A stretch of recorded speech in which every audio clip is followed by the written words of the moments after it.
Je m'appelle Simone Marchand. J'ai 68 ans et je coupe mes médicaments pour hypertension en deux depuis 3 ans. Pas parce que je suis négligente, pas parce que je ne comprends pas les prescriptions du docteur Lemoine, mais parce que chaque euro que j'économise devient un virement bancaire vers Paris, vers mon fils Julien. Chaque mois, c'est la même chose. Le téléphone sonne vers 22 heures. Sa voix tremblante me brise le cœur à chaque fois. « Maman, je suis désolée de te déranger, mais je suis vraiment au pied du mur. Le propriétaire menace de m'expulser. Si je ne paie pas cette semaine, je me retrouve à la rue. Alors je donne 300 euros, 400, 500 parfois. Je vends l'argenterie de ma mère, la broche que Robert m'avait offerte pour nos noces d'argent. Je renonce au marché du dimanche. Je mange des pâtes 3 fois par semaine. Je porte le même manteau élimé depuis 7 ans. Mais qu'est-ce qu'une mère ne ferait pas pour son enfant? Et puis, un matin de novembre, M. Duval, mon voisin qui travaille dans l'immobilière de prestige, me lance une phrase anodine dans l'escalier. « Au fait, Madame Marchand, j'ai aperçu votre fils le mois dernier à Neuilly-sur-Seine, résidence Les Jardins d'Éden, avec piscine intérieure et gardien 24 heures sur 24. Vraiment magnifique. Vous devriez être fier. Il a l'air de très bien réussir. » Mon sang se glace. Neuilly-sur-Seine, l'un des codes postaux les plus chers de France. Julien m'a dit la semaine dernière qu'il habitait un studio miteux du 19e arrondissement avec des taches d'humidité sur les murs. Cette nuit-là, je ne dors pas. Je repense à chaque appel, chaque sanglot, chaque « maman, je ne sais plus quoi faire ». Le lendemain matin, je fais quelque chose que je n'aurais jamais cru possible. Je vends l'alliance de Robert, celle qu'il portait depuis notre mariage en 1978, celle que l'hôpital m'avait rendue dans un sachet plastique quand il est mort. 340 euros. J'achète un billet de train Toulouse-Paris. Départ de nuit. Je voyage 7 heures dans un wagon bondé. Je prends 3 correspondances de métro. Mes mains tremblent. Mon cœur bat trop vite. Peut-être que M. Duval s'est trompé. Peut-être que Julien travaille simplement dans ce quartier. Mais quand j'arrive devant la résidence Les Jardins d'Éden, avec ses grilles dorées et son hall de marbre, je sais que quelque chose ne va pas. Je reste plantée sur le trottoir pendant 2 heures. À attendre, à espérer me tromper. Et soudain, je le vois. Julien sort du parking souterrain au volant d'un Mercedes GLE noir. Il porte une veste en cuir souple qui coûte probablement plus que 6 mois de ma retraite. À ses côtés, une jeune femme blonde rit en tenant des sacs Hermès et Louis Vuitton. Le gardien les salue avec déférence. Mon fils unique, celui pour qui j'ai coupé mes comprimés pendant 3 ans, celui pour qui j'ai vendu tous mes souvenirs, celui pour qui j'ai renoncé à tout. Il vit dans le luxe. Pendant que je compte chaque centime pour survivre. Mes jambes ne me portent plus. Une vieille dame me demande si ça va. Je ne réponds pas. Je retourne vers le hall. Je sonne à l'interphone. Le gardien hésite, puis me laisse entrer. Je m'assois sur un canapé en velours. J'ouvre mon sac. J'en sors tous les relevés bancaires que j'ai apportés. 3 ans de virement. 3 ans de sacrifice. 3 ans de mensonges. Je les étale un par un sur la table basse. Sur le marbre ivoire du hall. 20 minutes plus tard, Julien arrive. Il me voit. Son visage devient blanc comme un linge. Le téléphone glisse de sa main et tombe sur le sol. « Maman ?» Je me lève lentement. Je le regarde. Cet homme que je ne reconnais plus. Cet étranger qui porte le visage de mon fils. Et je fais quelque chose que je n'ai jamais fait de ma vie. Je sors de mon sac le chapelet de ma mère. Celui qu'elle m'avait donné le jour de ma confirmation. Je le dépose dans la main de Julien. Et je lui dis, d'une voix que je ne me connaissais pas, « Garde-le. Un jour peut-être, tu comprendras ce que ça signifie de porter quelqu'un. Et ce jour-là, tu sauras ce que tu m'as pris. » Puis je ramasse mes papiers. Je sors. Je rentre à Toulouse. Sans un mot de plus. Sans larmes. Parce que certaines trahisons ne méritent pas de cris. Elles méritent le silence. Et le poids d'une conscience qui, tôt ou tard, se réveille. Mais l'histoire ne s'arrête pas là. Parce que 3 jours après mon retour, je reçois un colis de Paris. À l'intérieur, le chapelet que je lui avais donné et une lettre. Une longue lettre où Julien m'avoue tout. Tout ce qu'il m'a caché. Tout ce qu'il a fait. Et tout ce qu'il compte faire maintenant. Et moi, assise dans ma petite cuisine de Toulouse, je dois prendre une décision. Est-ce qu'une mère peut pardonner l'impardonnable? Est-ce qu'une mère doit pardonner? Et surtout, comment fait-on pour reconstruire ce qui a été détruit? Je m'appelle Simone Marchand. J'ai 68 ans. Et je suis sur le point de découvrir que la trahison n'est que le début de l'histoire. Pas la fin. Je coupe le comprimé en 2 avec le dos d'une cuillère. Le petit cachet blanc se fend proprement sur la toile cirée à carreaux rouges de ma table de cuisine. Une moitié pour aujourd'hui, l'autre pour demain. Le docteur Lemoine m'a dit de prendre un comprimé entier chaque matin, mais le docteur Lemoine ne paie pas mes factures. Par la fenêtre de mon appartement au 3e étage, je vois la rue Saint-Cyprien s'éveiller lentement. Il est 7h30. Madame Ferreira sort déjà avec son petit chien, un bâtard nerveux qui aboie après les pigeons. Monsieur Okafor ouvre son épicerie africaine au coin de la rue. L'odeur du pain frais monte de la boulangerie d'en bas, celle qui a repris l'ancien local du cordonnier. Je ne descends plus y acheter de croissants. Trop cher. 1,50 € la pièce maintenant. Avant, c'était 90 centimes. J'avale ma demi-dose avec un verre d'eau tiède. Je sens le cachet descendre difficilement. Ma gorge est sèche ces derniers temps. Le médecin dit que c'est l'âge. Moi, je dis que c'est l'inquiétude. Ça use. L'inquiétude. Ça creuse les traits, ça blanchit les cheveux, ça fait battre le cœur trop vite la nuit. Mon téléphone portable est posé à côté de la salière. Un vieux Samsung que Julien m'a offert il y a 5 ans. L'écran est fissuré depuis que je l'ai fait tomber sur le carrelage de la salle de bain. Je ne l'ai pas fait réparer. 30 € chez le Turc de la rue Réclusane, 30 € que je peux envoyer à Paris à la place. Paris. La ville où vit mon fils depuis 15 ans maintenant. 15 ans que je ne l'ai vu qu'une dizaine de fois. Il vient rarement. Toujours une excuse. Le travail. Un projet urgent. Un client important. La dernière fois, c'était pour l'enterrement de sa tante Marguerite, il y a 2 ans. Il est resté 3 heures. Il a embrassé tout le monde à l'église Saint-Nicolas. Il a dit quelques mots gentils et il est reparti en taxi vers l'aéroport de Blagnac. Vol pour Paris à 18h45. Je me souviens de l'heure parce que j'ai regardé l'horloge de la mairie quand sa voiture a disparu au bout de l'avenue. Je repense à lui enfant. Julien était un petit garçon souriant, avec des fossettes qui creusaient ses joues quand il riait. Il aimait les livres, surtout ceux sur les chevaliers et les châteaux forts. Le dimanche après la messe, Robert l'emmenait au parc de la Reinerie pour faire voler un cerf-volant. Moi, je préparais le rôti. On déjeunait tous les 3 à 13h pile. Julien racontait ses histoires d'école, ses copains, ses notes. Il était premier en français.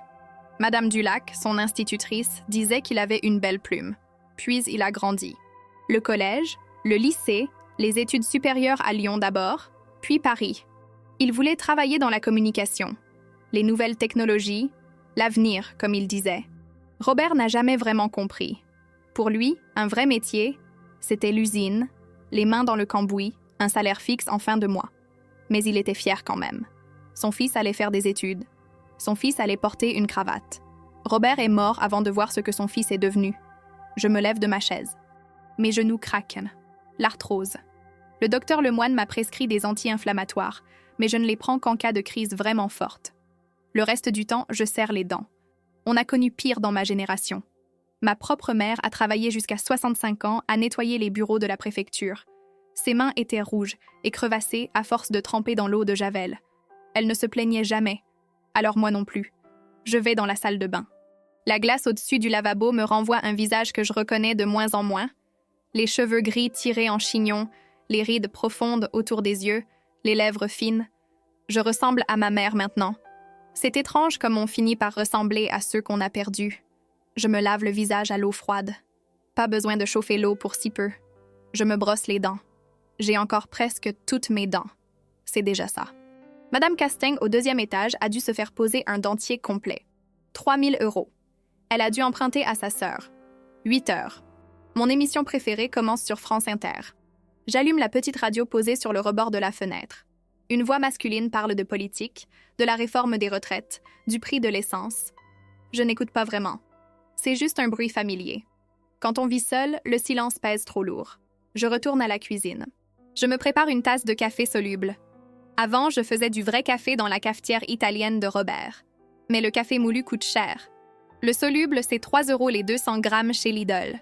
Ça dure 1 mois. Je m'assois de nouveau. Je bois lentement. Le café est amer. Je n'aime pas le goût, mais ça réveille. Je regarde le calendrier accroché au mur, à côté du crucifix que ma mère m'a donné quand je me suis mariée. On est le 12 novembre. Dans 3 jours, c'est le 15. Le jour où je reçois ma retraite. 980 €, moins le loyer, moins l'électricité, moins l'eau, moins le téléphone, moins les courses. Il me reste environ 300 €, parfois un peu plus si je fais vraiment attention. Et chaque mois, vers le 20, Julien appelle. La première fois, c'était il y a 3 ans. Un soir de mars. Il était 22 heures. J'étais déjà couchée. Le téléphone a sonné. J'ai décroché. Le cœur battant. On n'appelle jamais à cette heure-là pour de bonnes nouvelles. Maman? Sa voix était bizarre, étouffée, comme s'il pleurait. Julien? Qu'est-ce qui se passe? Maman, je suis désolée de t'appeler si tard. Je ne sais pas quoi faire. J'ai senti mon ventre se nouer. Tu es malade? Tu as eu un accident? Non, rien de grave. Enfin, si, c'est grave pour moi. Maman, j'ai des problèmes d'argent, de gros problèmes.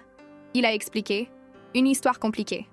Un contrat qui n'avait pas été renouvelé, un client qui ne payait pas, des dettes qui s'accumulaient, le loyer en retard, des menaces d'expulsion.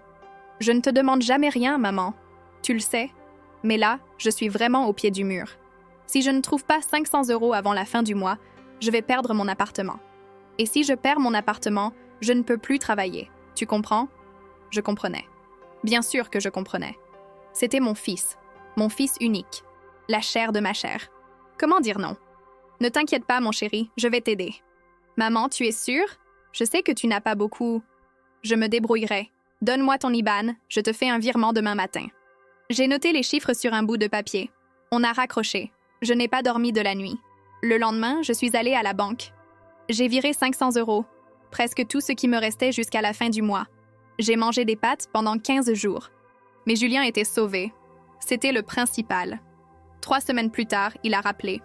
Même voix brisée. Même histoire. Le propriétaire réclamait encore de l'argent. Une facture d'électricité impayée. Des charges en retard. 400 € cette fois. J'ai revendu la broche en argent que Robert m'avait offerte pour nos 25 ans de mariage.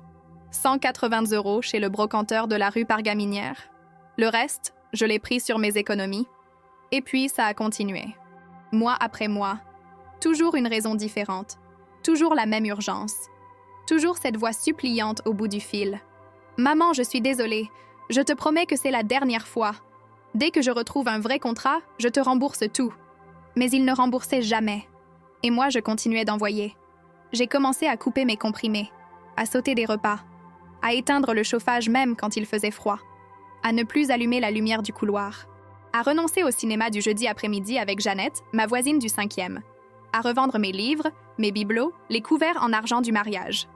Peu à peu, mon appartement s'est vidé, comme si ma vie se résumait à moins en moins de choses. Moins de meubles, moins d'objets, moins de poids. Juste l'essentiel. Et mon fils, à l'autre bout du fil, qui ne cessait de demander. Parfois, je me demandais pourquoi il ne venait jamais. Pourquoi il ne m'envoyait jamais de photos de son appartement, de son travail, de sa vie. Il disait qu'il était trop occupé, que Paris, c'était la course permanente, que bientôt, quand les choses iraient mieux, il viendrait me voir. Je me disais que c'était normal, que les enfants s'éloignent, qu'il fallait les laisser vivre leur vie, que mon rôle de mère, c'était de l'aider, même de loin, même dans le silence. Robert, lui, aurait posé des questions. Robert n'aimait pas les zones d'ombre. Il aurait exigé des preuves, des justificatifs, des explications. Mais Robert n'était plus là. Et moi, j'avais peur. Peur de perdre mon fils.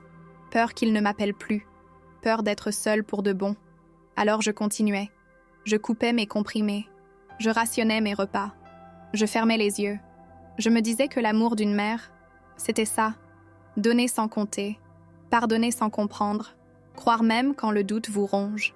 Mais ce matin du 12 novembre, alors que j'avale ma demi-dose de médicaments avec mon café amer, je sens quelque chose changer en moi. Un petit déclic. Imperceptible. Comme une fissure dans un mur qu'on croyait solide. Hier, j'ai croisé M. Duval dans l'escalier. M. Duval, c'est mon voisin du 4e étage. Un homme courtois, toujours bien habillé, qui travaille dans une agence immobilière de prestige, avenue Jean Jaurès. On se salue poliment quand on se croise. On échange quelques mots sur la météo, sur les travaux de l'immeuble, sur la hausse du prix du pain. Hier, il revenait d'un déplacement à Paris. Il portait un attaché-case en cuir et une écharpe en laine. « Madame Marchand, comment allez-vous ?»« Bien, merci Monsieur Duval. Et vous ?»« Très bien, je reviens d'une semaine chargée. J'ai visité des biens pour des clients fortunés. Vous savez, dans l'immobilier de luxe, c'est un autre monde. » J'ai souri poliment. Je ne savais pas quoi répondre. Et puis il a ajouté comme ça, en cherchant ses clés dans sa poche. « Au fait, j'ai aperçu votre fils le mois dernier, à Neuilly-sur-Seine, du côté de l'avenue Charles de Gaulle. Je visitais un bien pour un client russe. Magnifique résidence, les jardins d'Éden, piscine intérieure, conciergerie, gardien 24 heures sur 24. Vraiment le haut du panier. Votre fils sortait justement du parking. Je l'ai reconnu grâce à la photo que vous m'aviez montrée l'année dernière, vous vous souvenez? Quand on avait pris le café ensemble après l'Assemblée générale des copropriétaires. Il avait l'air en pleine forme. Belle voiture, costume élégant. Vous devriez être fière, Madame Marchand. Il a vraiment réussi, votre garçon. J'ai senti mon cœur s'arrêter. Neuilly-sur-Seine, l'un des quartiers les plus chers de France. Julien m'avait dit qu'il vivait dans un studio miteux du 19e arrondissement. Un immeuble vétuste, sans ascenseur, avec des voisins bruyants. Il m'avait même décrit les taches d'humidité sur les murs, les fenêtres qui fermaient mal, le chauffage qui ne fonctionnait qu'1 jour sur 2. J'ai répondu quelque chose. Je ne sais plus quoi. Une phrase creuse. Un sourire forcé. Monsieur Duval a ouvert sa porte et m'a souhaité une bonne soirée. Je suis remontée chez moi. J'ai fermé la porte. Je me suis assise à la table de la cuisine. Et je suis restée là, immobile, pendant 1 heure. Peut-être que Monsieur Duval s'était trompé. Peut-être qu'il avait confondu Julien avec quelqu'un d'autre. Après tout, il ne l'avait vu qu'une fois, sur une photo. Et puis Neuilly-sur-Seine, c'est grand. Julien travaillait peut-être dans ce quartier. Il faisait peut-être des livraisons. Ou alors il rendait service à un ami. Il empruntait sa voiture. Mais quelque chose, au fond de moi, savait. Quelque chose savait que Monsieur Duval ne s'était pas trompé. Cette nuit-là, je n'ai pas dormi.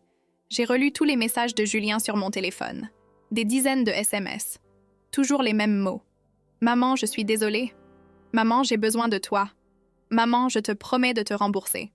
À 5 heures du matin, j'ai pris une décision. Je me suis levée. J'ai ouvert le tiroir de ma commode. J'en ai sorti l'alliance de Robert. Celle qu'il portait depuis notre mariage en 1978. Celle que l'hôpital m'avait rendue dans un petit sac plastique quand il était mort. Je l'avais gardée précieusement dans une boîte en velours bleu. À 9 heures, j'étais devant la bijouterie Massol, place du Capitole.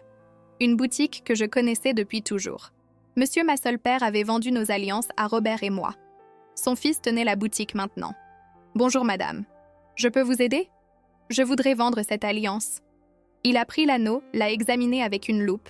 Or 18 carats. Gravure à l'intérieur. Simone and Robert, 14 mai 1978. C'est un souvenir de famille? Oui. Vous êtes sûr de vouloir la vendre? Oui. Il a pesé. Il a calculé. Je peux vous en donner 340 €. J'ai accepté. Il m'a fait signer un papier. Il m'a donné l'argent en espèces. Des billets de 50 et de 20. J'ai glissé l'enveloppe dans mon sac. En sortant, j'ai senti quelque chose se briser en moi. Comme si je venais de vendre le dernier morceau de Robert. Le dernier lien avec notre histoire. Mais j'avais besoin de cet argent. Pas pour Julien cette fois. Pour moi, pour savoir. Je suis rentrée chez moi. J'ai allumé mon ordinateur. Un vieux portable que Julien m'avait donné il y a longtemps. Je l'utilise rarement, juste pour lire mes mails et regarder la météo. J'ai cherché sur Internet « Billets de train Toulouse-Paris pas cher ». J'ai trouvé un intercité de nuit. Départ le 13 novembre à 23h50. Arrivé le 14 à 7h30. 72 € en seconde classe. J'ai réservé. J'ai payé avec ma carte bancaire. Ensuite, j'ai cherché l'adresse. Les Jardins d'Éden, Neuilly-sur-Seine. L'écran a affiché une photo. Une résidence majestueuse. Des grilles dorées, des jardins manucurés. Un hall de marbre. J'ai lu les descriptions sur le site de l'agence immobilière. Appartement de 4 à 6 pièces. Prix au mètre carré, 15 000 €. Piscine intérieure chauffée, salle de sport, conciergerie premium. J'ai imprimé l'adresse, je l'ai pliée, je l'ai mise dans mon sac. Demain soir, je prendrai le train. Je traverserai la France pendant la nuit et j'irai voir de mes propres yeux où vit vraiment mon fils. Parce que j'ai besoin de savoir. J'ai besoin de voir. J'ai besoin de comprendre si ces 3 années de sacrifice, ces 3 années de comprimés coupés, ces 3 années de renoncement ont servi à sauver mon fils ou à financer un mensonge. Et selon ce que je découvrirai, je ferai quelque chose. Je ne sais pas encore quoi. Mais je ferai quelque chose qui changera tout. Parce qu'une mère peut tout pardonner. Sauf peut-être d'avoir été prise pour une idiote. Le train quitte la gare Matabio à 23h50 précise. Je suis assise côté fenêtre, en voiture 12, siège 43. Le wagon sent le désinfectant et le renfermé. Autour de moi, des étudiants avec des écouteurs dans les oreilles, un homme en costume qui tape sur son ordinateur portable, une jeune femme qui berce un bébé endormi. J'ai emporté un petit sac en toile. À l'intérieur, mon portefeuille, mon téléphone, une bouteille d'eau, 2 tranches de pain avec du jambon blanc et une enveloppe Kraft. Dans l'enveloppe, tous les relevés bancaires des 3 dernières années, chaque virement à Julien, chaque sacrifice transformé en chiffres. Le train s'ébranle. Toulouse s'éloigne lentement. Les lumières de la ville, les toits roses qu'on devine dans l'obscurité, le dôme de la basilique Saint-Cernin qui disparaît derrière les immeubles. Je regarde tout ça avec un pincement au cœur. C'est la première fois depuis 7 ans que je quitte Toulouse. La première fois depuis l'enterrement de Robert que je prends un train. Je pose ma tête contre la vitre froide, le bruit régulier des rails, le balancement du wagon. Je ferme les yeux. Je ne dors pas. Je pense. Je repense à la dernière fois que Julien est venu à la maison. Il y a 2 ans, pour l'enterrement de tante Marguerite. Il était arrivé la veille au soir. J'avais préparé sa chambre, celle qui n'a pas changé depuis son adolescence. Les mêmes posters de footballeurs jaunis sur les murs, le même lit étroit avec la couverture à carreaux bleus. Il était entré en coup de vent, une valise à la main, le téléphone vissé à l'oreille. « Oui, je te rappelle dans 5 minutes. Non, je ne peux pas maintenant, je suis chez ma mère. » « D'accord. Ciao. » Il avait raccroché. Il m'avait embrassé rapidement sur les 2 joues. « Salut maman. Excuse-moi, c'est le boulot. Tu sais ce que c'est. » Je ne savais pas, je n'ai jamais su. On avait mangé ensemble ce soir-là. Un poulet rôti que j'avais acheté chez le volailler de la rue Croix-Baragnon. Julien avait mangé vite, en consultant son téléphone toutes les 2 minutes. Je lui avais posé des questions sur sa vie, son travail, ses projets. Il répondait par monosyllabes. « Oui. Non. Ça va. C'est compliqué. » À 22 heures, il s'était levé. « Je suis crevée, maman. Le voyage, tu comprends? Je vais me coucher. » Il était parti dans sa chambre. J'avais entendu sa voix étouffée à travers la porte. Il téléphonait. Je n'ai pas écouté. On n'écoute pas aux portes. Le lendemain, l'enterrement. L'église Saint-Nicolas. La messe. Les chants. Le cercueil de tante Marguerite recouvert de fleurs blanches. Julien était debout à côté de moi, raide dans son costume sombre. Il ne pleurait pas. Il regardait son téléphone dans sa poche, discrètement. Je le voyais faire.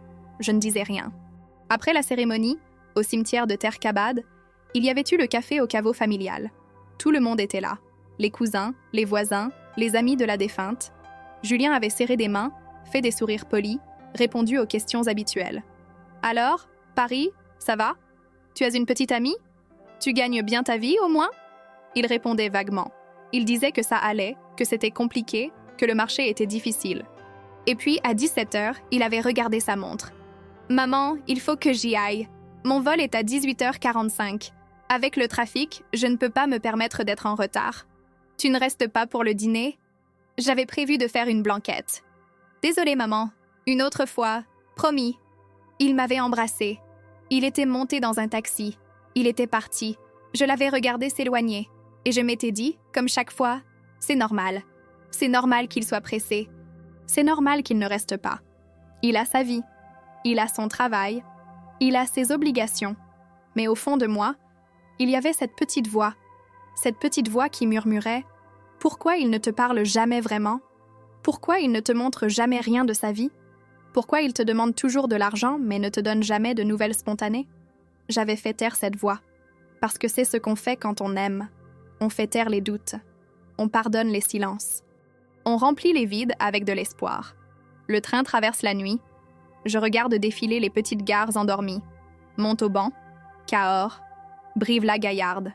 Des noms qui s'illuminent brièvement sur les quais déserts, puis s'éteignent. Je pense à tous ces gens qui dorment dans leur maison, qui ne savent pas que je passe, que je voyage vers une vérité que je redoute. Vers 2 heures du matin, un contrôleur passe. Je lui tends mon billet. Il le poinçonne. « Merci, madame. Bonne nuit. » Je ne dors pas. Je ne peux pas dormir. Mon cœur bat trop fort. Mes mains tremblent légèrement. J'ouvre mon sac, je sors l'enveloppe Kraft, je l'ouvre. Je regarde les relevés bancaires. 350 €, 20 mars 2022, 400 €, 15 avril 2022, 300 €, 20 mai 2022, 500 €, 18 juin 2022. La liste continue, page après page. Virement après virement. J'additionne mentalement. 18 000 €. Peut-être plus. Peut-être 20 000. Je ne sais plus. J'ai perdu le compte. 20 000 €. L'équivalent de 2 ans de ma retraite. 2 ans de ma vie transformée en chiffres sur un écran de banque. 2 ans pendant lesquels j'ai coupé mes comprimés, renoncé à mes sorties, vendu mes souvenirs. Pourquoi? pour un fils qui vit peut-être dans le luxe pendant que je compte chaque centime. Ou peut-être pas. Peut-être que M. Duval s'est trompé. Peut-être que tout ça n'est qu'un malentendu. Peut-être que je vais arriver à Neuilly et découvrir que Julien travaille simplement dans ce quartier, qu'il fait des courses pour un client, qu'il emprunte une voiture. Mais au fond de moi, je sais. Je sais que je ne me trompe pas. Le train s'arrête à Limoges. 4 heures du matin. Quelques passagers descendent. D'autres montent. Un groupe de jeunes gens bruyants qui sentent l'alcool et le tabac froid. Ils s'installent quelques rangées derrière moi. Ils rient fort. Ils parlent de leur soirée, d'une fille qui a embrassé un garçon, d'un videur de boîte de nuit qui les a jetés dehors. Je les envie. J'envie leur insouciance, leur capacité à rire à 4 heures du matin, leur jeunesse qui ne connaît pas encore le poids des déceptions. Le train repart. La nuit devient plus noire encore. On traverse des forêts, des champs endormis, des villages fantômes. Je pense à Robert. Je me demande ce qu'il dirait s'il était là. Lui qui était si droit, si intransigeant sur les questions d'honnêteté.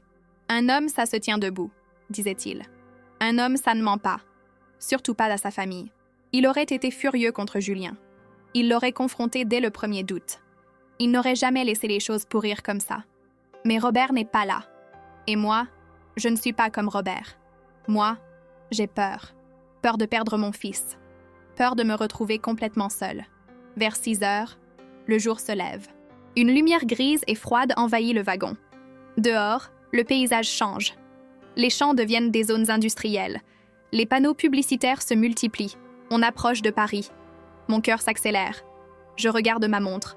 7h20. Dans 10 minutes, on arrive gare d'Austerlitz. Je range mes papiers dans l'enveloppe.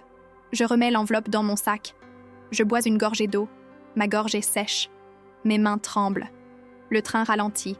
Les immeubles parisiens défilent. Hauts, gris, serrés les uns contre les autres. Des fenêtres éclairées où l'on devine des gens qui se préparent pour aller travailler. Des vies qui commencent pendant que la mienne, peut-être, va basculer. Gare d'Austerlitz. 7h32. Le train s'arrête dans un grincement de frein. Les passagers se lèvent, prennent leurs bagages, se pressent vers les sorties. Je reste assise un moment. Je respire profondément. Je me lève. Mes jambes sont raides. Mon dos me fait mal. J'ai passé toute la nuit assise. Je descends sur le quai. L'air est froid, humide. Ça sent le diesel et le café. Des gens courent dans tous les sens. Des annonces incompréhensibles résonnent dans les haut-parleurs. Je sors de la gare. Dehors, Paris se réveille. Le ciel est blanc. Il fait 8 degrés. Je remonte mon manteau jusqu'au menton. Je cherche le métro. Je trouve l'entrée. Je descends les escaliers. Je suis les panneaux. Ligne 5 direction Bobigny. Je monte dans une rame bondée.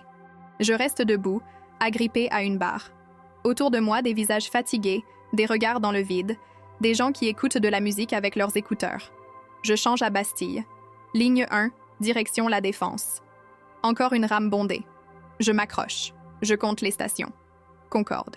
Champs-Élysées. Georges V, Charles de Gaulle Étoile. Je sors à Pont de Neuilly. Il est 8h45. Je monte à la surface. Neuilly-sur-Seine. Les rues sont propres. Très propres. Pas un papier par terre. Pas de graffiti. Des trottoirs larges. Des arbres bien taillés. Des voitures allemandes garées le long des avenues. Des femmes élégantes qui promènent des petits chiens. Des hommes en costume qui marchent d'un pas pressé vers le métro. Je marche. Je cherche l'avenue Charles de Gaulle. Je la trouve. C'est une avenue large, bordée d'immeubles haussmanniens, des balcons en fer forgé, des portes cochères massives, des commerces de luxe. Une boulangerie artisanale où le croissant coûte 2,50 €. Une pharmacie qui ressemble à une bijouterie. Un fleuriste avec des bouquets à 60 €.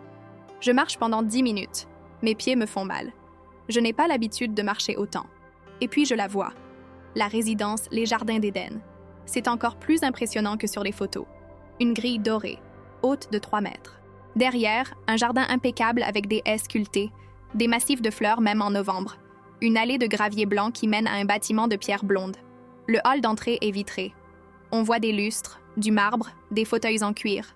Je reste plantée là, sur le trottoir d'en face. Je regarde. Je ne bouge pas. 9h. 9h30. 10h. Des gens entrent et sortent. Des femmes avec des sacs de course et diarrhes. Des hommes en costume avec des attachés cases. Un livreur avec des bouquets de fleurs.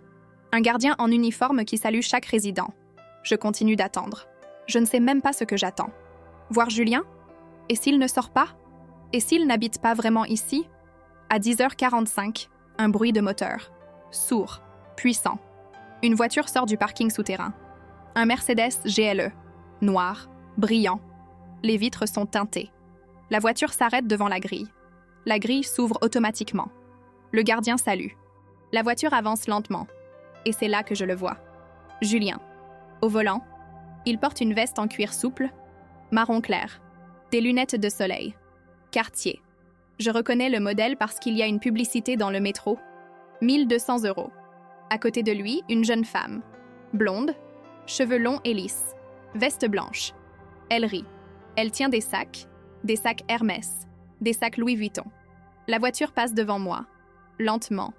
Julien ne me voit pas. Il regarde droit devant lui. Il sourit. Il a l'air détendu, heureux. Mon cœur s'arrête. Mes jambes ne me portent plus. Je m'appuie contre un lampadaire. Je respire mal. J'ai l'impression que l'air ne rentre plus dans mes poumons. C'est lui. C'est vraiment lui. Dans une voiture qui coûte au moins 60 000 €. Devant une résidence où les appartements valent 2 millions. Avec une femme qui porte des vêtements que je ne pourrais jamais m'offrir en 10 vies. Pendant que moi, à Toulouse, je coupe mes comprimés en 2. Pendant que je vends l'alliance de mon mari mort. Pendant que je mange des pâtes 3 fois par semaine. Pendant que je lui envoie chaque mois l'argent qu'il me demande en pleurant au téléphone. La voiture disparaît au bout de l'avenue. Je reste là, pétrifiée. Je ne sais pas combien de temps. Peut-être 10 minutes, peut-être 20. Une vieille dame avec un caddie à roulettes s'arrête à côté de moi. « Ça va, madame? Vous êtes toute pâle. » Oui, ça va. Merci. Elle me regarde avec inquiétude. « Vous êtes sûre? Vous voulez que j'appelle quelqu'un? » « Non, non, ça va aller. » Elle hésite, puis elle continue son chemin. Je me redresse. Je traverse l'avenue. Je marche vers la grille. Le gardien me voit approcher. Il sort de sa guérite. « Bonjour, madame. Je peux vous aider? » Je le regarde. C'est un homme d'une 50aine d'années. Uniforme impeccable. Cheveux gris coupés courts. Air courtois, mais ferme. Je voudrais entrer. Vous avez rendez-vous avec un résident? Oui, enfin non, c'est mon fils. Mon fils habite ici. Quel est son nom? Julien Marchand. Il consulte un registre sur sa tablette. Julien Marchand, bâtiment B, 3e étage. Vous êtes madame? Simone Marchand. Sa mère. Il me regarde. Il hésite. Un instant, je vais l'appeler. Il compose un numéro sur l'interphone. Il attend. Pas de réponse. Il réessaie. Toujours rien. Il ne répond pas.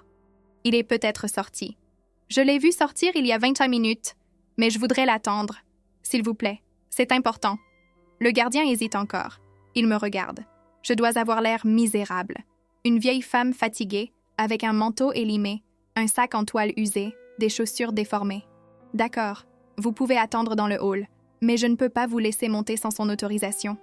Il ouvre la grille. Je rentre. Le jardin est encore plus beau de près. Des graviers qui crissent sous mes pieds.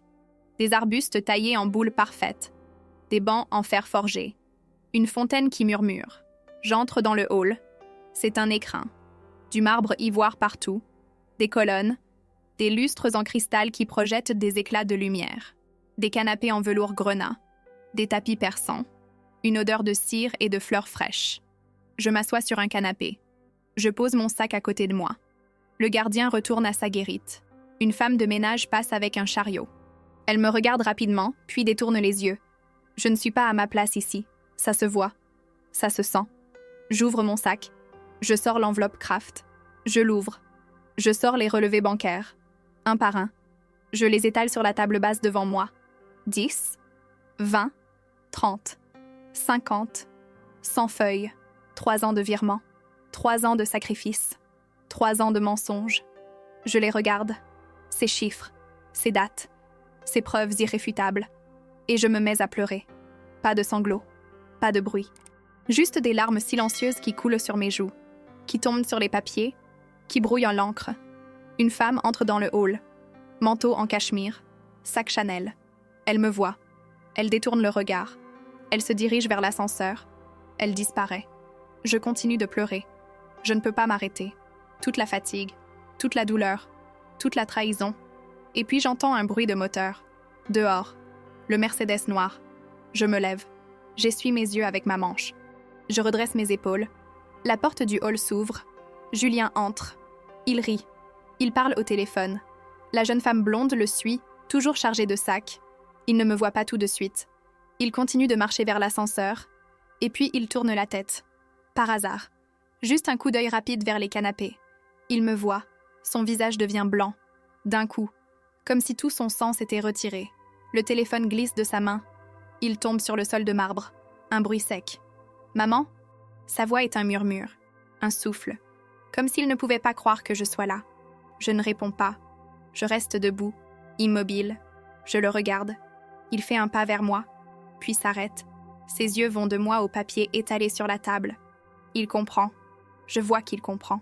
« Maman, qu'est-ce que tu fais ici ?» Je ne réponds toujours pas. Je me baisse. Je ramasse les relevés bancaires, un par un, lentement, très lentement. « Maman, écoute, je peux t'expliquer. » Je me relève. Je tiens l'enveloppe dans mes mains.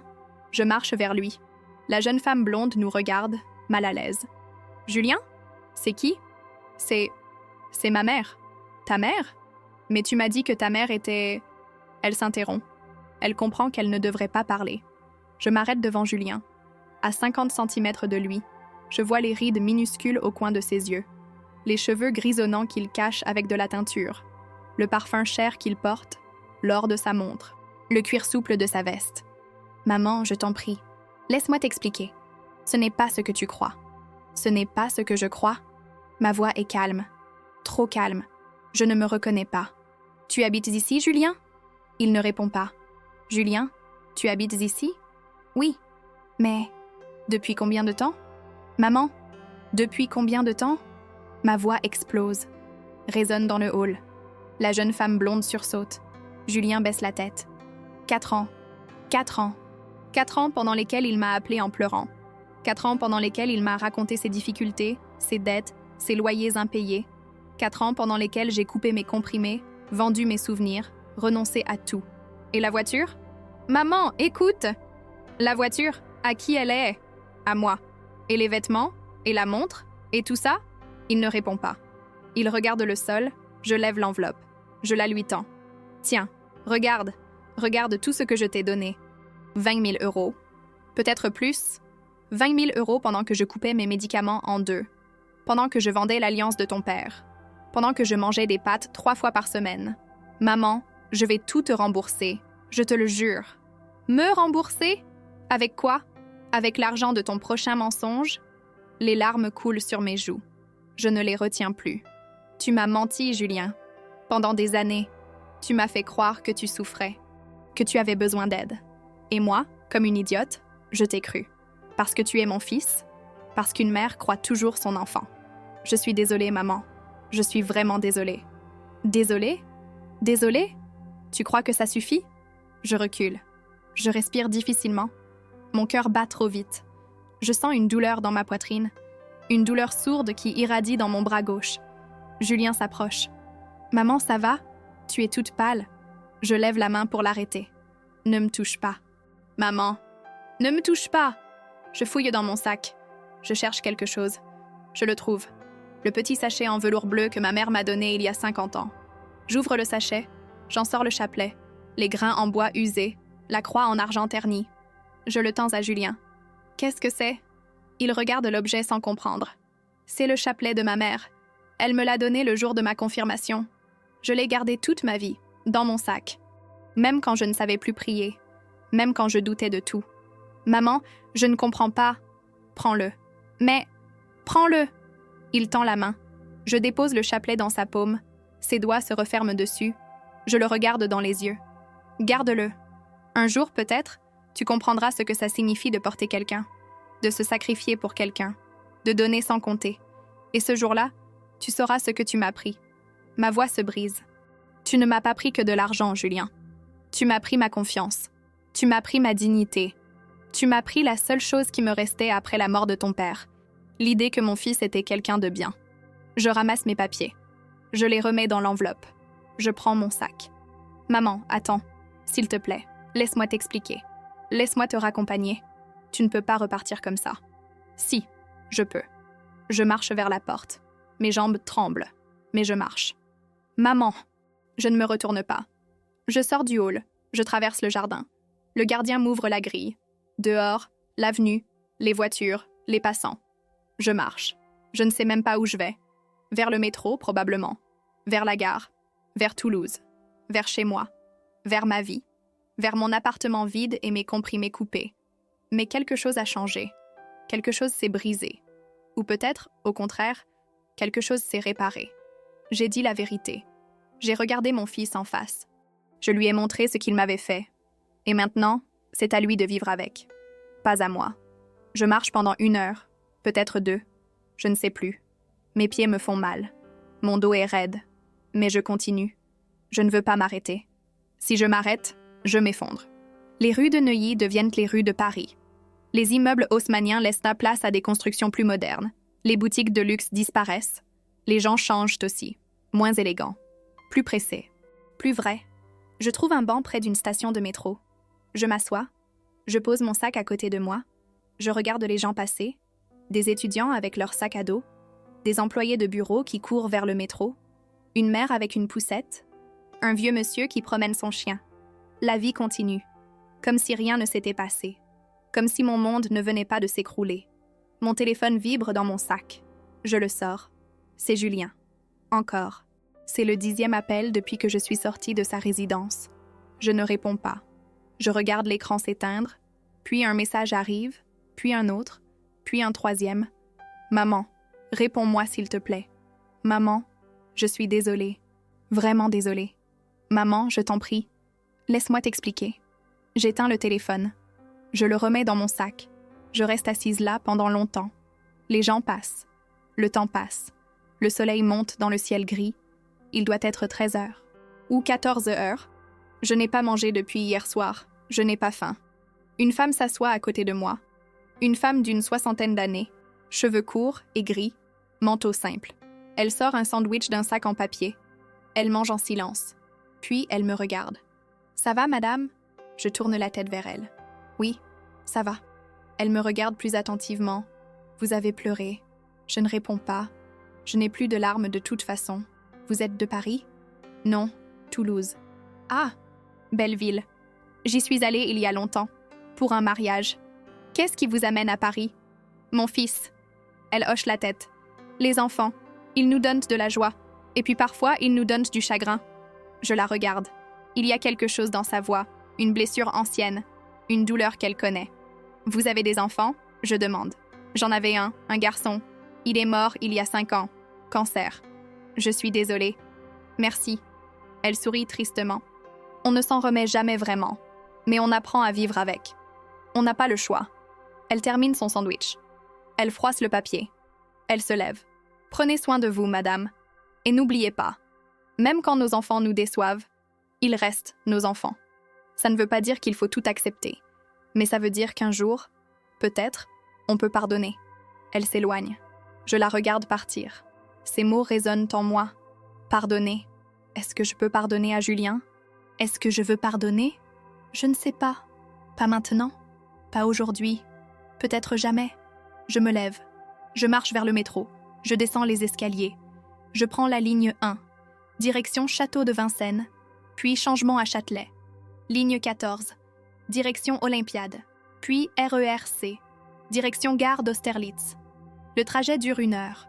Je reste debout, agrippée à une barre. Je regarde les visages autour de moi. Tous ces gens qui ont leurs propres histoires, leurs propres douleurs, leurs propres secrets. Gare d'Austerlitz. 15h30. Le prochain train pour Toulouse part à 17h20. J'achète un sandwich au distributeur automatique. Jambon beurre. 4,50 €. Je le mange sur un banc en attendant. Le sandwich a le goût du carton. Mais je le finis. Il faut que je mange. Il faut que je tienne jusqu'à Toulouse. Mon téléphone vibre de nouveau. Je l'ai rallumé pour vérifier l'heure. 15 nouveaux messages de Julien. Je ne les lis pas. Je les efface tous, d'un coup. Puis je compose un message. Un seul. Court. Ne m'appelle plus. Pas maintenant. J'ai besoin de temps.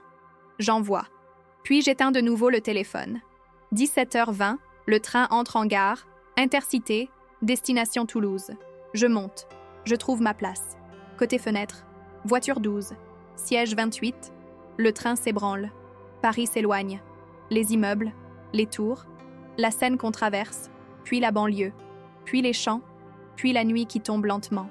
Cette fois, je dors, d'un sommeil lourd et sans rêve, un sommeil d'épuisement. Quand je me réveille, on traverse Limoges. Il est 23 heures. Mon cou est raide. Ma bouche est sèche. Je regarde par la fenêtre. Le reflet de mon visage dans la vitre. Une vieille femme fatiguée. Des rides profondes. Des yeux rouges. Des cheveux gris en désordre. Je pense à la jeune femme que j'étais. La jeune mariée qui portait une robe blanche le 14 mai 1978. Celle qui riait avec Robert dans le petit appartement de la rue des Couteliers. Celle qui berçait Julien bébé en chantant des berceuses. Où est-elle partie, cette femme? Quand a-t-elle disparu? Le train arrive à Toulouse à minuit 43. Gare Matabio. Je descends. Le quai est presque désert. Quelques voyageurs fatigués. Un agent de nettoyage avec son chariot. Je sors de la gare. L'air de Toulouse. Plus doux que celui de Paris. Une odeur que je reconnais. Celle de chez moi. Je prends un bus de nuit. Le 14. Direction Saint-Cyprien. Je m'assois près de la fenêtre. Le bus traverse la ville endormie. Le Capitole éclairé. La Garonne qui brille sous les réverbères. Les platanes de l'allée Jean Jaurès. Je descends à mon arrêt. Je marche jusqu'à mon immeuble. 3 minutes. Je sors mes clés. J'ouvre la porte. Je monte les escaliers. 3 étages. Mes jambes pèsent des tonnes. J'ouvre ma porte. J'entre. Je referme derrière moi. Mon appartement. Silencieux. Sombre. Petit. Mais c'est chez moi. Je pose mon sac. J'enlève mes chaussures. J'allume la lumière de la cuisine. Tout est exactement comme je l'ai laissé. La table avec sa toile cirée à carreaux rouges. La salière. Le pot à café soluble. Le calendrier au mur. Le crucifix. Je m'assois. Je reste là, immobile, pendant longtemps. Et puis, doucement, je me mets à pleurer. Pas de sanglots violents. Juste des larmes qui coulent silencieusement. Des larmes de fatigue, de tristesse, de soulagement aussi. Parce que c'est fini. C'est terminé. Je n'enverrai plus d'argent à Julien. Je ne couperai plus mes comprimés. Je ne me priverai plus pour un fils qui me mentait. C'est fini. Je pleure pendant 1 heure, peut-être plus, jusqu'à ce qu'il n'y ait plus de larmes, jusqu'à ce que mes yeux soient secs et brûlants. Puis je me lève. Je vais dans la salle de bain. Je me lave le visage. Je me brosse les dents. Je me regarde dans le miroir. Je suis toujours là, vivante, debout, abîmée, mais debout. Je vais dans ma chambre. Je me couche. Je ferme les yeux. Et cette fois, je dors, d'un sommeil profond, sans rêve. Le lendemain matin, je me réveille à 8 heures. Le soleil entre par la fenêtre. Un soleil timide de novembre. Je me lève. Je vais dans la cuisine. Je prends ma boîte de comprimés. Je sors un cachet. Un cachet entier. Pas une moitié. Un entier. Je l'avale avec un verre d'eau. Lentement. En sentant le médicament descendre. C'est un petit geste. Insignifiant. Mais pour moi, c'est un symbole. Je recommence à prendre soin de moi. Je me prépare un café. Du café soluble.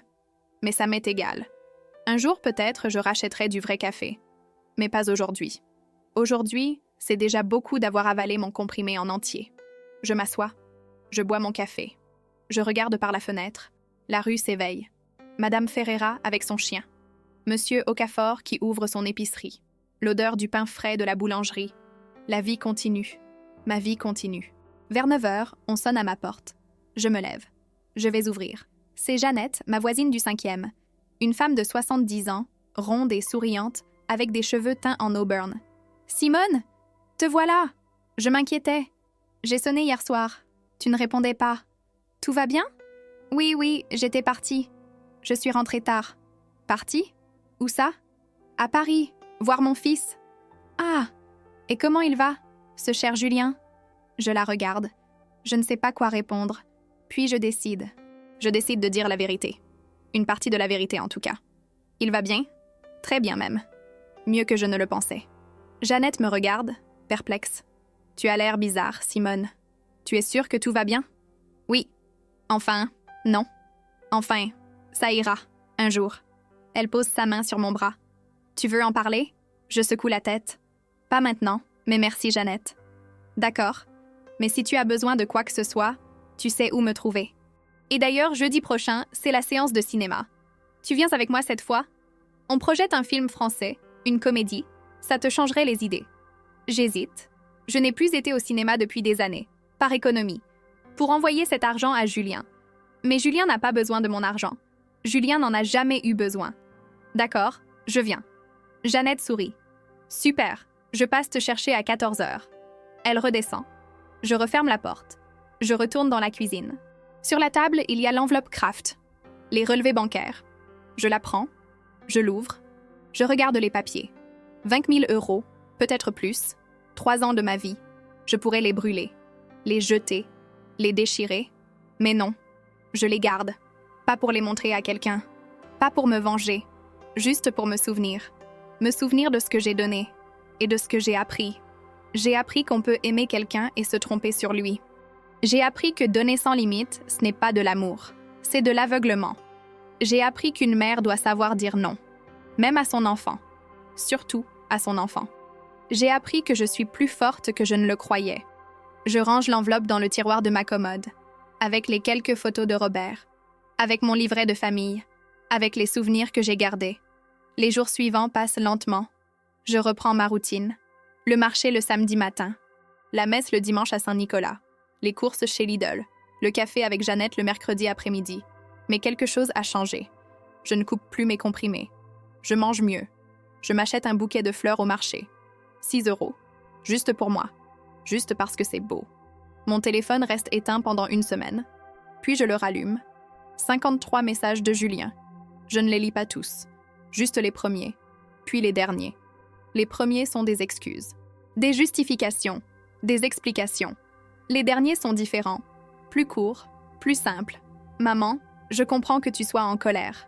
Maman, je ne te demande pas de me pardonner tout de suite. Maman, je veux juste que tu saches que je regrette. Je ne réponds pas. Pas encore. Je ne sais pas si je répondrai un jour. Le jeudi suivant, je vais au cinéma avec Jeannette. On regarde une comédie française. Je ris. Pour la première fois depuis longtemps, je ris vraiment. Pas un rire forcé. Un vrai rire. Après le film, on prend un café au bistrot d'en face.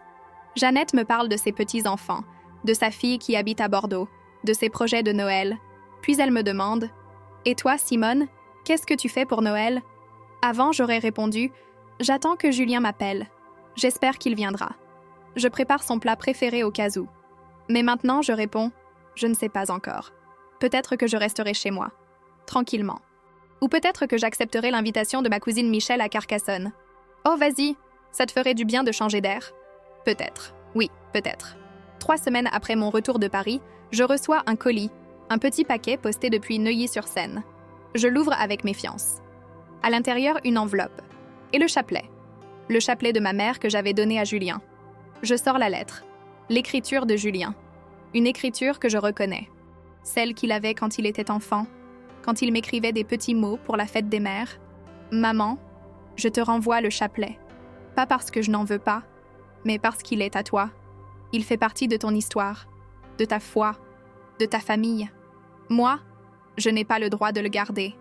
Je n'ai pas mérité de recevoir quelque chose d'aussi précieux de ta part. Tu m'as dit que je comprendrais un jour ce que ça signifie de porter quelqu'un. Tu as raison, je ne comprends pas encore. Mais je commence à entrevoir. Ces dernières semaines, j'ai beaucoup pensé. À toi, à papa, à ce que j'ai fait, à l'homme que je suis devenu. Tu veux savoir comment j'en suis arrivée là? Comment j'ai pu te mentir pendant si longtemps? Au début, c'était vrai. J'avais vraiment des difficultés financières. Les premiers mois à Paris, je galérais. Je dormais chez un ami, je mangeais des pâtes, j'enchaînais les petits boulots. Et puis, j'ai eu une opportunité. Un client important, un contrat lucratif dans le marketing digital. L'argent a commencé à rentrer. Beaucoup d'argent. J'aurais dû t'appeler, t'annoncer la bonne nouvelle, te dire que tout allait mieux, que tu n'avais plus besoin de m'aider. Mais je ne l'ai pas fait, parce que c'était facile, parce que l'argent que tu m'envoyais, je n'en avais plus besoin pour vivre. Mais je le dépensais quand même, pour des sorties, pour impressionner mes clients, pour un train de vie que je n'assumais pas complètement avec mes revenus. Et puis il y a eu Claire, ma compagne. Tu l'as vue ce jour-là dans le hall. Elle venait d'une famille aisée, elle avait des standards, des attentes. Je voulais être à la hauteur. Alors j'ai continué à t'appeler, à te mentir, à jouer le rôle du fils en difficulté. Parce que c'était pratique, parce que tu disais toujours oui. Je ne me rendais pas compte. Ou plutôt, Je ne voulais pas me rendre compte de ce que ça te coûtait. Je me disais que tu avais ta retraite, que tu t'en sortais, que ce n'était pas si grave. Mais quand je t'ai vu ce jour-là, dans le hall, avec tes vêtements usés, ton visage fatigué, tes mains tremblantes, j'ai compris. J'ai compris que pendant que je vivais dans le luxe, toi, tu te privais de tout. J'ai compris que l'argent que tu m'envoyais, ce n'était pas de l'argent en trop. C'était ton argent de survie, celui de tes médicaments, celui de ta nourriture. Et j'ai eu honte. Une honte telle que je n'arrive même pas à la décrire. Depuis ce jour, j'ai rompu avec Claire. Elle ne comprenait pas pourquoi. Elle pensait que c'était à cause de toi, que tu étais l'ancienne génération qui ne comprenait rien au monde moderne. Elle avait tort. C'était à cause de moi, à cause de l'homme que j'étais devenu. Un homme capable de voler sa propre mère. Parce que c'est ce que j'ai fait, je t'ai volé. J'ai aussi quitté l'appartement de Neuilly. Je vis maintenant dans un studio normal. Pas miteux comme je te le décrivais avant, mais normal. Dans le 11e arrondissement. Je me suis débarrassée de la Mercedes. J'ai une voiture d'occasion maintenant. Je ne fais pas ça pour me racheter. Je ne fais pas ça pour que tu me pardonnes. Je fais ça parce que je ne peux plus vivre dans ce mensonge. Je ne peux plus me regarder dans le miroir. Papa serait déçu de moi, je le sais. Toi aussi, tu es déçu. Et tu as raison de l'être. Je t'envoie aussi un chèque. 22 000 €. C'est ce que je t'ai pris, avec les intérêts que j'ai calculés. Ce n'est pas assez pour réparer le mal que je t'ai fait. Mais c'est un début. Je ne te demande pas de me pardonner. Je te demande juste, un jour, de me laisser revenir.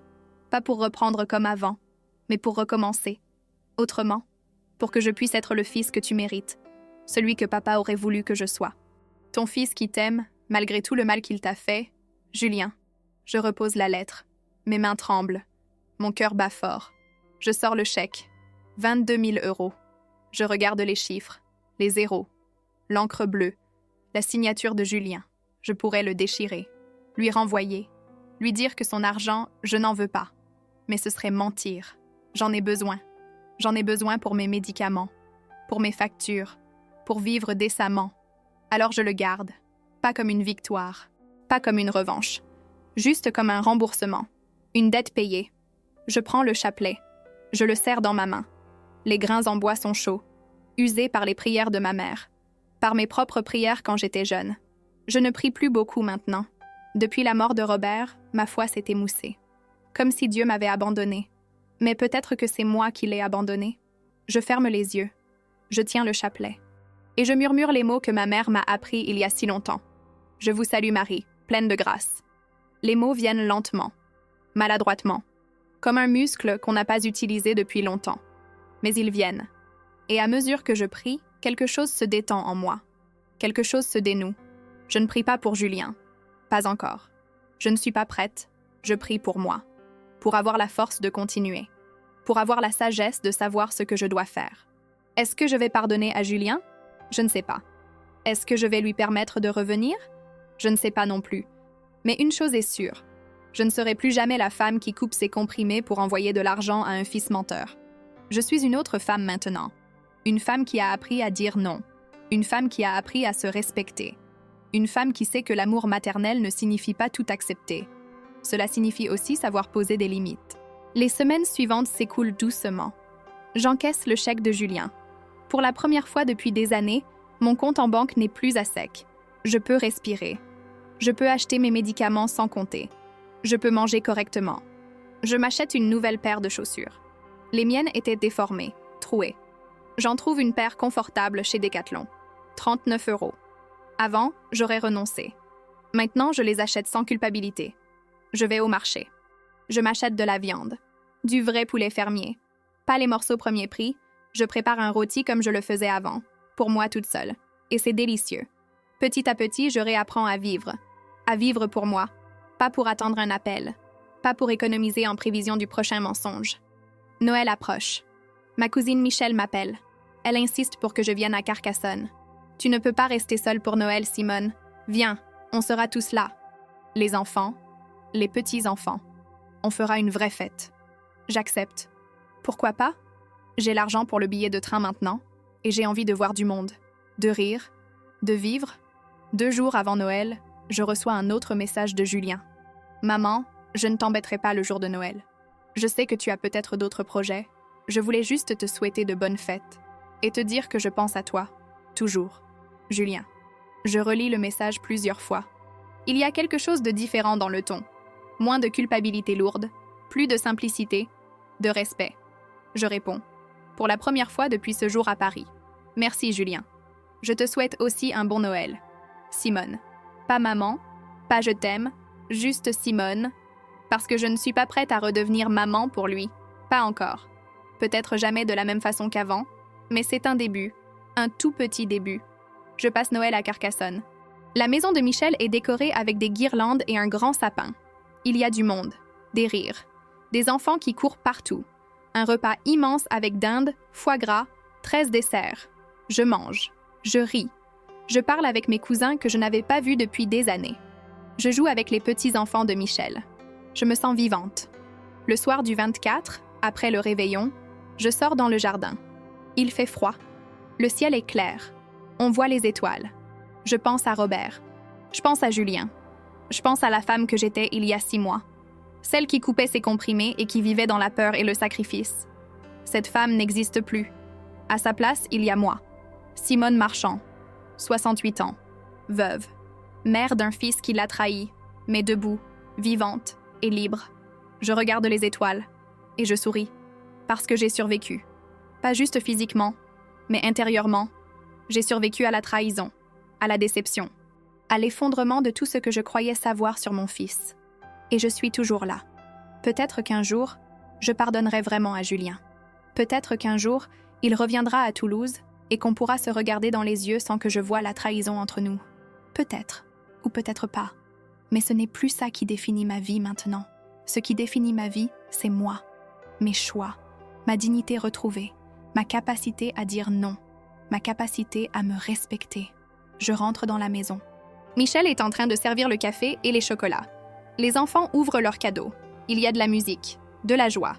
Je m'assois dans le canapé. Je prends une tasse de café. Du vrai café, pas du café soluble. Et il est délicieux. Michel vient s'asseoir à côté de moi. « Ça va, Simone? Tu as l'air songeuse. »« Ça va. Je pensais juste à tout le chemin parcouru. »« Le chemin parcouru? » Oui. Cette année a été difficile. Très difficile. Mais je m'en suis sortie.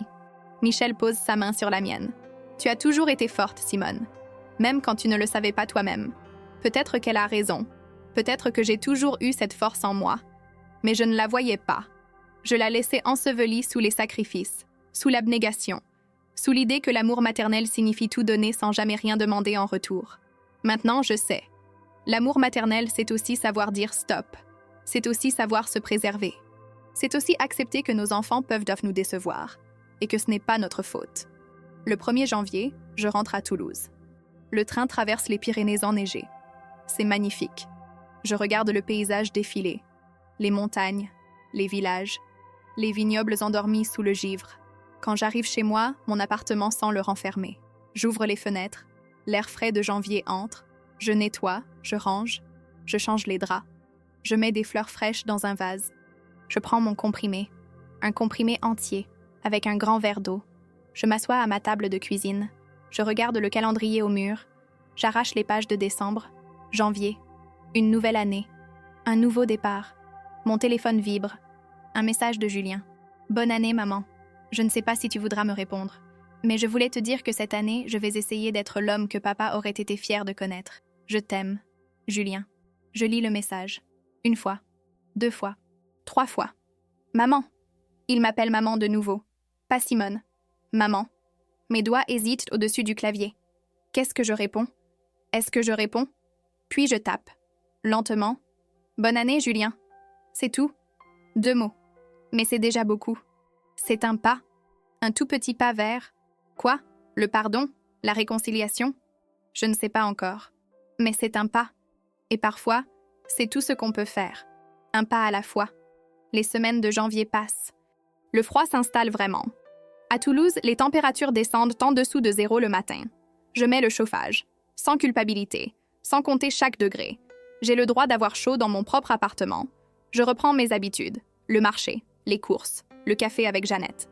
Mais je me crée aussi de nouvelles habitudes. Le jeudi, je vais au cinéma. Le mardi, je m'inscris à un atelier de lecture à la bibliothèque municipale. On lit des romans, on en discute ensemble. Il y a 6 autres personnes, des femmes de mon âge surtout. On parle de livres, mais aussi de nos vies, nos joies, nos peines, nos déceptions. Je ne leur parle pas de Julien tout de suite. Mais un jour, lors d'une discussion sur un roman qui raconte l'histoire d'une mère et de son fils, je me lance. Je raconte, pas tout, mais l'essentiel. Le mensonge, la trahison, le voyage à Paris, la confrontation. Elles écoutent en silence. Certaines hochent la tête, d'autres ont les larmes aux yeux. Quand je termine, Françoise, une femme de 72 ans, me dit « Tu as fait ce qu'il fallait, Simone. Tu as défendu ta dignité. Beaucoup de mères n'en sont pas capables. Elles préfèrent continuer à souffrir en silence plutôt que de confronter leurs enfants. » « Mais est-ce que j'ai bien fait ?» je demande. « Est-ce qu'une mère ne devrait pas tout pardonner ?»« Pardonner, ce n'est pas oublier, » répond Martine, une autre femme du groupe. « Et pardonner ne veut pas dire accepter l'inacceptable. Tu as posé des limites. C'est ce que toute mère devrait faire. Sinon, on élève des enfants qui pensent que tout leur est dû. Leurs mots me font du bien. Ils me confortent dans mes choix. Je ne suis pas une mauvaise mère.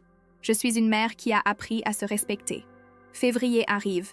Et avec février, un autre message de Julien.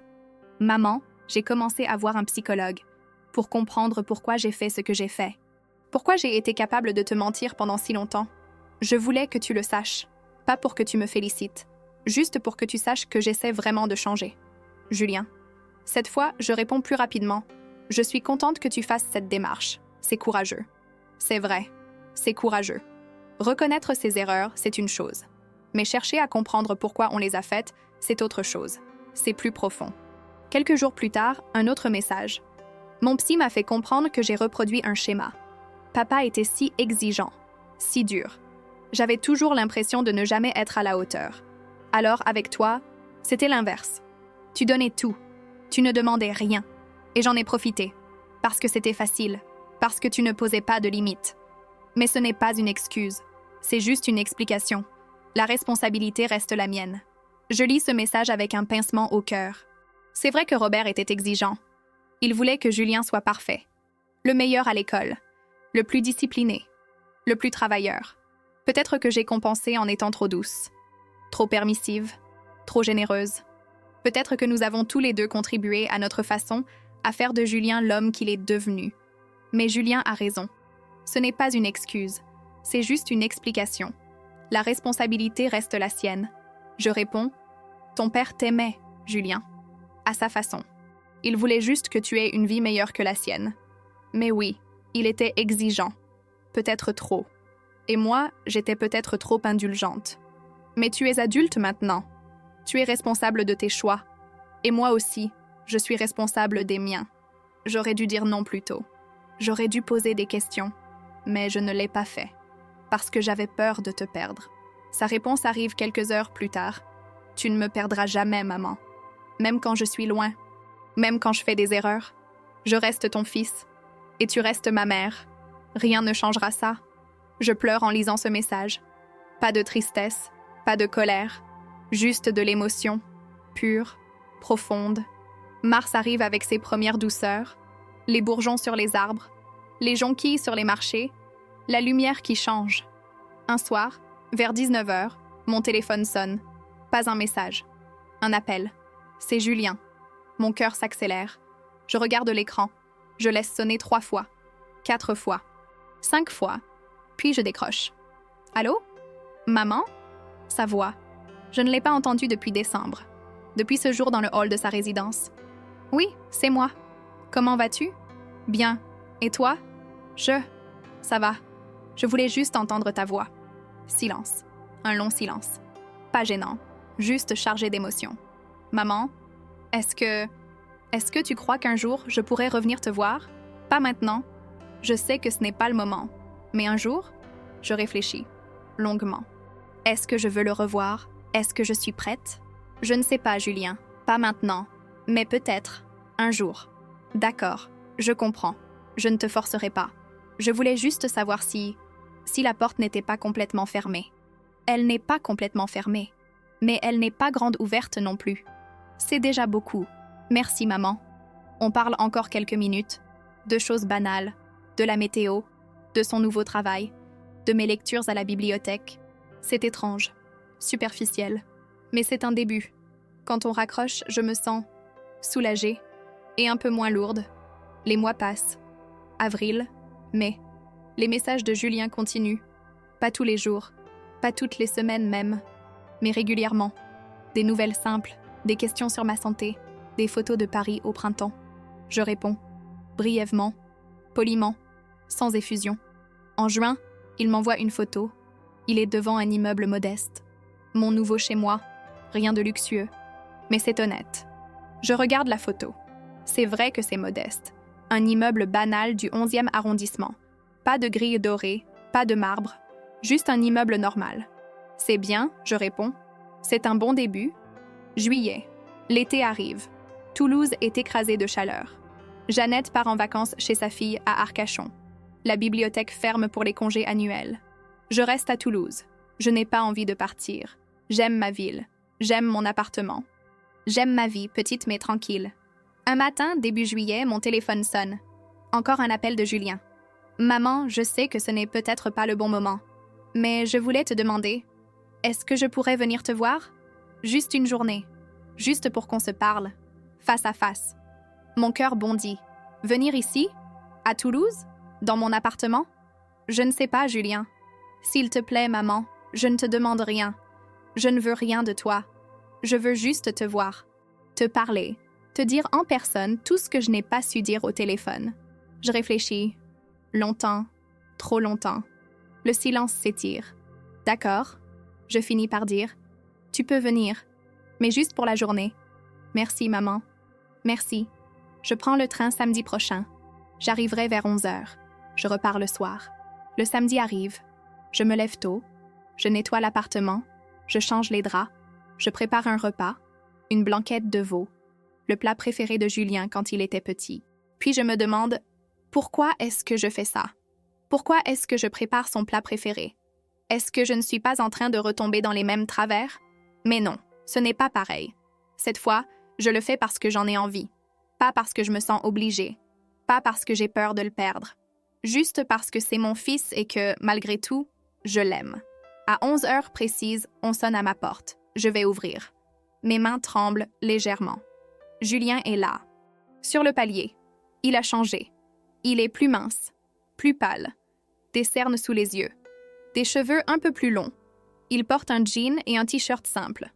Pas de veste en cuir, pas de lunettes de créateur, pas de montre en or. Il tient un bouquet de fleurs, des roses blanches. « Bonjour, maman. Bonjour, Julien. » On se regarde, longuement, en silence.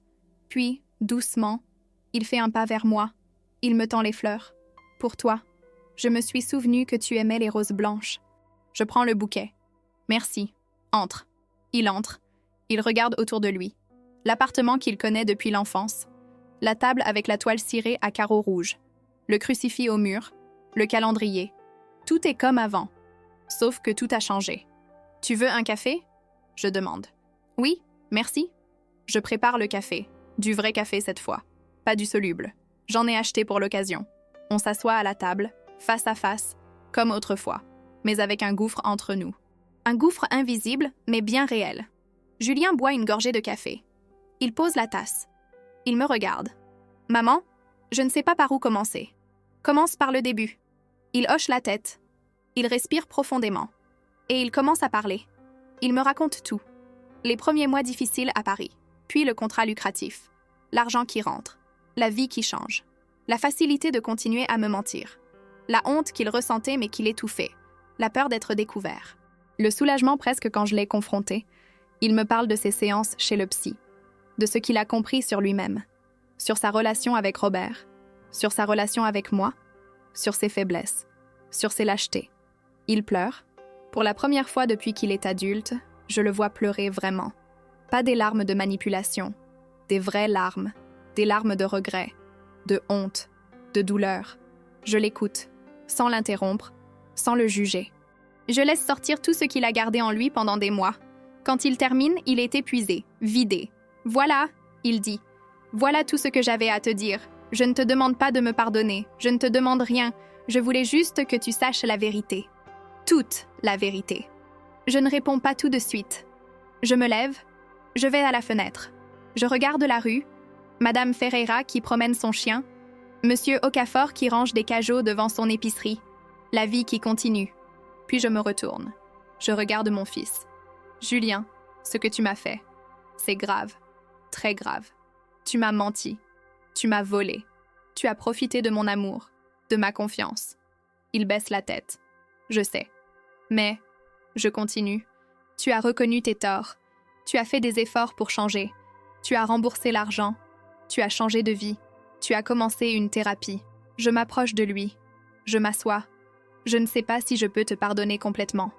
Pas encore. Peut-être jamais complètement. Mais je peux essayer. Un jour à la fois. Il lève la tête. Ses yeux brillent de larmes. Vraiment? Vraiment? Mais à une condition. Laquelle? Plus jamais de mensonges. Plus jamais. Si tu as besoin de quelque chose, tu me le demandes honnêtement. Et j'ai le droit de dire non. Et tu as le devoir de respecter ce non. Je te le promets, maman. Plus jamais. Je tends la main. Il la prend. On reste comme ça, main dans la main, pendant un long moment. Puis je me lève.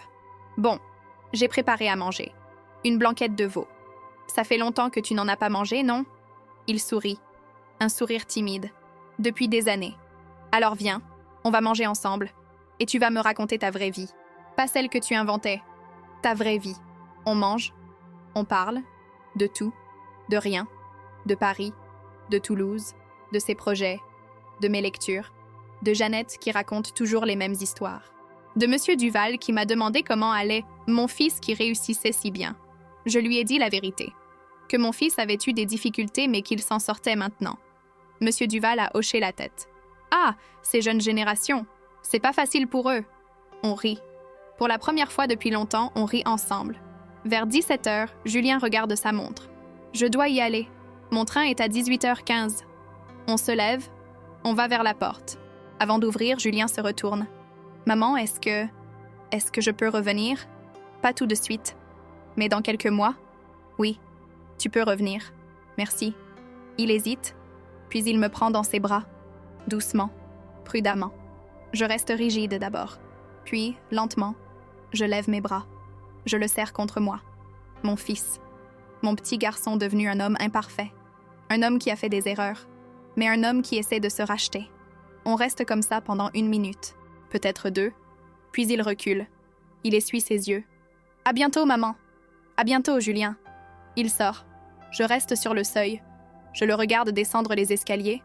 Au 2e étage, il se retourne. Il me fait un signe de la main. Je lui réponds. Puis il disparaît. Je referme la porte. Je retourne dans la cuisine. Je débarrasse la table. Je lave la vaisselle. Et je pleure. Mais ce ne sont pas des larmes de tristesse. Ce sont des larmes de soulagement, de libération. Parce que j'ai fait quelque chose d'immense aujourd'hui. J'ai ouvert une porte. Pas complètement, juste un peu. Juste assez pour laisser entrer un peu de lumière. Épilogue. 1 an plus tard. C'est le 15 novembre. 1 an jour pour jour après mon voyage à Paris. Je suis assise à ma table de cuisine. Devant moi, une tasse de vrai café. Un croissant de la boulangerie d'en bas. Le journal ouvert à la page des mots croisés. Mon téléphone vibre. Un message de Julien. « Bonjour maman. J'arrive à la gare dans 1 heure. Tu veux que je prenne quelque chose pour le déjeuner? » Je souris. Julien vient me voir 1 fois par mois maintenant. Parfois plus. Il prend le train le samedi matin. Il repart le dimanche soir. On parle. On se promène. On mange ensemble. On réapprend à se connaître. Ce n'est pas comme avant. Ça ne sera jamais comme avant. La confiance perdue ne se retrouve pas complètement. Mais on construit quelque chose de nouveau. Quelque chose de plus solide, peut-être. Quelque chose basé sur la vérité, pas sur le mensonge. Je réponds « Non, j'ai tout préparé. À tout à l'heure. » Je me lève, je vais dans ma chambre. J'ouvre le tiroir de ma commode. J'en sors l'enveloppe Kraft, les relevés bancaires. Je ne les ai pas jetés. Je les garde comme un rappel. Un rappel de ce que j'ai traversé, de ce que j'ai appris. Je les regarde une dernière fois, puis je les remets dans l'enveloppe et je range l'enveloppe tout au fond du tiroir. Je n'ai plus besoin de les regarder tous les jours. La leçon est apprise. La force est retrouvée. Je suis Simone Marchand, 69 ans, veuve, mère d'un fils imparfait, mais debout, vivante et libre.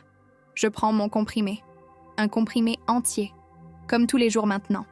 Je bois mon café, je mange mon croissant, et j'attends mon fils, pas avec l'angoisse d'autrefois, Pas avec la peur d'être déçu, pas avec le besoin désespéré de son amour. Juste avec l'espoir tranquille que cette fois, cette visite sera bonne, qu'on rira ensemble, qu'on parlera vraiment, qu'on construira, pierre par pierre, une relation nouvelle. Et si ce n'est pas le cas, si on se dispute, si les vieilles blessures se rouvrent, eh bien je survivrai, comme j'ai survécu à tout le reste. Parce que maintenant, je sais que ma valeur ne dépend pas de mon fils. Je sais que mon bonheur ne dépend pas de son approbation. Je sais que je suis quelqu'un avec ou sans lui. C'est ça, la vraie libération. On sonne à la porte. Julien est là. J'ouvre. Il sourit. Il tient un bouquet de fleurs. Encore des roses blanches. Bonjour, maman. Bonjour, mon fils. Il entre. On s'embrasse. Et la vie continue. Une vie imparfaite, mais une vie vraie. Et au fond, c'est tout ce qui compte. Fin. Le pardon n'efface pas le passé, mais il élargit l'avenir. Paul Bose. J'économisais sur mes médicaments pour envoyer de l'argent à mon fils endetté jusqu'à ce qu'un voisin me raconte où il habitait. J'ai voyagé 20 heures et je l'ai trouvé dans la résidence la plus chère de la ville, avec piscine et voiture de luxe, et j'ai eu une attitude qui changerait tout.